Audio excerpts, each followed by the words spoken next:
Joining us now is White House Press Secretary Robert Gibbs. Mr. Gibbs, good morning. Good morning, Harry. How are you? I'm reading the Washington Post this morning, and Dana Milbank refers to the summit yesterday at the White House as the Slurpee Summit. Nothing but empty calories. Did anything of any real substance happen there yesterday in those 2 hours?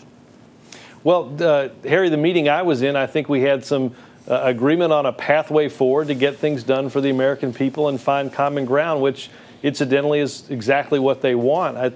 The president appointed Jack Lew, our OMB director, our budget director, and Tim Geithner, our Treasury Secretary, to sit down beginning today with members of the House and the Senate to find again a pathway forward on ensuring that middle-class Americans don't see their taxes go up at the end of the year when a series of tax cuts. But at the end of the day, everybody realizes that there will be that the Bush tax cuts will be extended for just about everybody, and the only thing left to quibble about is, does the White House want to tax people who make $250,000 or make $1 million? And are the Republicans really ready to deal on that? Well, let's be clear, Harry, that every person in America benefits from those Bush-era tax cuts up to $250,000 right now. And right now, there's tax cuts for everybody. The president's position is we ought to make permanent those tax cuts for the middle class, because the middle class has gotten battered over not just the past 2 years in this recession, but in the 10 years leading up to it. And I would say this, the president has drawn the line that we shouldn't make permanent the tax cuts, as you said, for millionaires and billionaires. That's borrowing $700 billion from overseas in order to pay for that. So somewhere in the middle of that, we'll find a compromise that moves our country forward and strengthens our economic recovery. Well, even as the summit was taking place yesterday, Senate Republicans have been circulating basically a pledge that says we are going to block every piece of legislation that comes our way unless it's related to tax cuts or government spending.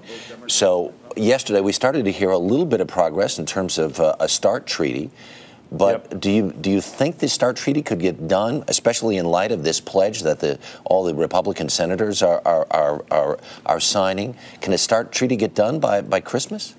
Harry, the START treaty will be done by Christmas. Our safety and security is just as important and is an important responsibility that the president has, along with creating jobs and strengthening our economy, reducing the nuclear weapons that are aimed at us by Russia, ensuring that we have a verification regime to understand what their nuclear arsenal is undergoing is tremendously important for our security and for our place in the world.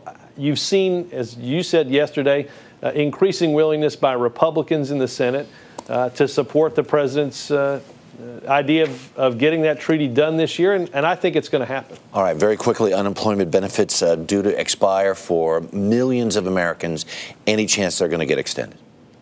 Harry, I certainly hope so, and I know that the president brought this up specifically in the meeting yesterday. You've got millions of people that are out of work because of this great recession that we're going through. Now is not the time to take their benefits away.